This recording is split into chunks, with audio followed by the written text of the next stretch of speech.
sa mga bisitang dumalo sa birthday party ni Senator Bong Revilla nitong Sabado.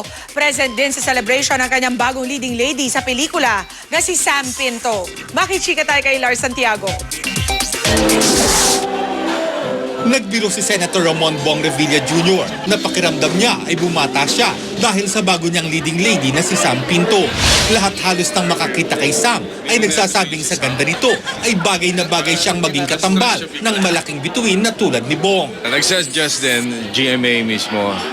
So, pinamit siya sa amin. Sabi niya, eto, bagay na bagay dun sa role. Kaya nung nakita naman namin si Sam, I go, whoa, okay. Working with him, so happy and privileged, I can't believe it. Isa si Sam sa mga dumalo sa birthday party ni Senator Bong nitong weekend.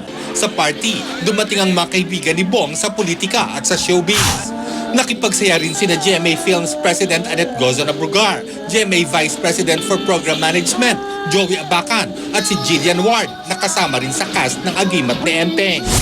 Katulong ni Bong na nag-asikaso ng mga panauhin ang kanyang asawang si Congresswoman Lani Mercado at ang kanilang mga anak. Naroon din si dating Senador Ramon Revilla Sr. na hindi napigilang mapaiyak sa tuwa dahil ang akala raw ay nakalimutan siyang imbitahin ni Bong sa party. Plano ko talaga, pupuntahan ko siya today.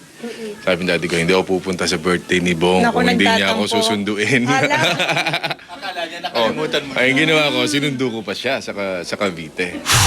Pinayagan na rin ni Bong ang isa pa niyang anak na si Luigi na pumasok sa showbiz. Siyempre, anak ko yan. Basta't ko ano yung gusto ng mga anak ko, susuportahan ko sila.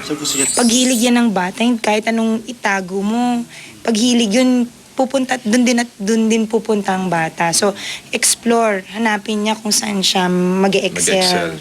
Lars Santiago, updated sa showbiz happening.